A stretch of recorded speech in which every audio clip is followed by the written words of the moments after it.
Welcome back to The Independence. Still excited to hear one jurist ruled on the side of freedom. It's a good choice. Federal Judge Richard Leon says the NSA's bulk data collection is malarkey and likely unconstitutional. Joining us is Jacob Sullum. He's very smart. He's a wonderful writer. He's an expert in civil liberties who's written extensively on the NSA and the like. Jacob, welcome to The Independence. Thanks. It's great to have you. So let me ask you this, Jacob Sullum. Why won't Edward Snowden go away?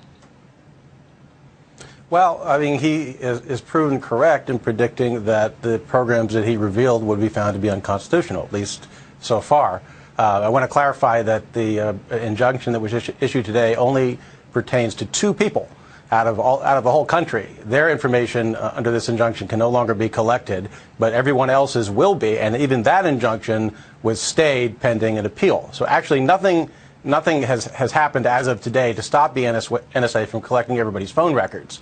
But the Judge Leon did say that he could not imagine a more indiscriminate or arbitrary invasion of privacy, and that James Madison would be aghast. And is he known? That is presumably what Snowden had in mind when he decided to reveal this information. Okay, now is Judge Leon known for being a civil libertarian? Is this unusual for him? Does he have this kind of streak in his background? Well, he's a Bush appointee, the second Bush, and he has issued some good rulings in civil libertarian terms in the past, but I don't think you would call him a raging liberal or leftist by any means. And so what he did is he looked back at this decision that you mentioned from 1979, which involved a very limited collection of information about a particular suspect who had already been identified, had been ID'd by his victim as a robbery suspect, and he was supposedly harassing this woman. The police went, based on this information, to the phone company and found out that he was calling this woman and harassing her, and they didn't get a warrant, and the Supreme Court okayed that. Now that is nothing like the massive routine collection of everyone's phone records, which is what we're talking about here. The NSA is collecting everyone's phone records on the theory that you need the haystack in order to find the needle, right?